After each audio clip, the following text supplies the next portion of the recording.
What's up, YouTube? Sandy back here with another BookTube book review, and I decided to go to a book that I bought a hard copy maybe a couple months ago, something like that, and I put it on my shelf as it was one of my TBR books, and I thought, you know what, I need to get to it at some point, but I had some other books that were just ahead of it in my reading queue, so to speak, and so I decided that now was the time, and I picked it up about a week or so ago, and I decided to read it. Again, I'm a notoriously slow reader, and it took me a little while to read it. I think, I don't know, like 4 or 5 days, maybe a little bit longer than that, and I finally got it done, and I'm actually have a mixed review of this book. But before I get to the actual book, if you could, please hit the like button for this video, and if you enjoy content about BookTube, AuthorTube, and other types of things related to reading or writing, then please consider hitting the subscribe button as well. That being said, let's get right to it. Thomas Perry's A Small Town is the book that I picked up. I got a hard copy of it. I actually bought it on Amazon, and it just looked really interesting. So I said, you know what, I'm going to go ahead and give this one a try. Now, the premise of this is actually pretty simple, and I'm going to read a little bit of the inside cover just to give you a little bit of an idea of what this book is actually about. In a small town, 12 conspirators meticulously plan to throw open all the gates of the prison that contain them, so that more than 1,000 convicts may escape and pour into the nearby small town. The newly freed prisoners rape, murder, and destroy the town, burning down homes and businesses. An immense search ensues, but the 12 who plotted it all get away. After 2 years, all efforts by the local and federal police agencies to find the masterminds of the escape have been in vain. The mayor and city attorney meet, and Leah Hawkins, a 6'2" former basketball player and resident good cop, is placed on sabbatical so that she can tour the country learning advanced police procedures. The sabbatical is merely a ruse, however, as her real job is to track the infamous 12 and kill them. Driven by a need to avenge her personal losses and those of the community around her, Leah begins a systematic hunt that reveals both her ruthlessness and her deep humanity. Her mission takes her across the country, from Florida to New York, from California to an anti-government settlement deep in the Ozarks. Soon, the surviving fugitives realize that she is up to what she is up to, and a race to kill or be killed ensues. Full of exhilarating twists and surprisingly resonant, A Small Town will sweep readers along on Leah's quest for vengeance. So the story is actually very simplistic in a lot of ways. You know, this town has experienced, the town is called Weldonville, and it's experienced this horrific crime with the escape of these prisoners from this maximum security federal prison nearby. And again, as you heard in the description, they basically destroy the town, destroy people, kill people, rape, and then they escape into thin air and they get away. I don't want to give too much of the book away, although realistically, the description basically tells you what the whole story is. There's really not a whole lot of drama in the story as you read on, but it was one of those stories where it was not deep enough to be compelling, but it was interesting enough that I couldn't stop reading it. And that was one of the things that really kept me going with this particular book. So let's start with the strengths of the story. Number one, I feel like it's just a generally interesting story. Some people would call it revenge porn, and I can totally see why people would go in that direction with that kind of a description of this book, because in a lot of ways that is what it is.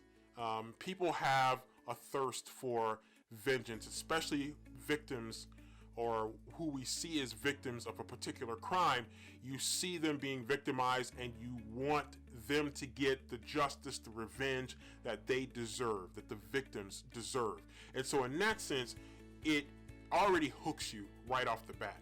And you're just thinking, man, I want to see revenge take place. So you get the low of the horrific crime that takes place in the very beginning, and then you see the plan mapped out for vengeance play out over the course of the remainder of the book, which is probably like 3/4 to 5/6 of the rest of the book is about the revenge and the meticulous nature that Leah Hawkins goes about getting revenge for in the sense of justice for the people who were wronged in Weldonville, Colorado, by the way.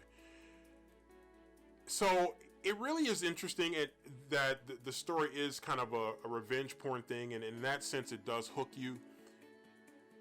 It also has a compelling lead character, Leah Hawkins, who I'll talk about one of the weaknesses of the story related to her as well. But she is a compelling character because she is, number one, it's a woman character that is going out and being sort of the avenging angel, so to speak, in this particular story. And I think that's going to be interesting to a lot of people because it's a little bit off of the usual path that we see these stories go with a male character in the role of Leah Hawkins. So that part is interesting. It held me. It was very detailed, the way that it was relatively detailed, the way that she went about tracking these people down. Some people think it's implausible. The whole thing is implausible, which is one of the weaknesses that I'll talk about that some people had for a small town. But it really held my attention, believe it or not, from start to finish. I really found myself wanting to see how it was going to end. And then I was a little bit disappointed at the ending, but I did enjoy the book, and I'm a picky reader, but I did finish it. And so I think that says something very positive about this particular book. Now let's get to the weaknesses of it. I felt like the character Leah Hawkins could have been better developed, and I think we could have learned a little bit more about her motives, what makes her tick a little bit more, and maybe kind of show her experiencing the love life that was kind of alluded to with one of the characters that gets killed. I think that just was maybe a missed opportunity there to develop her character a little bit more. And I think another one of the weaknesses is what some people are saying, as I read the reviews after I finished the book, was that it was largely implausible. Now, I don't think it was totally implausible.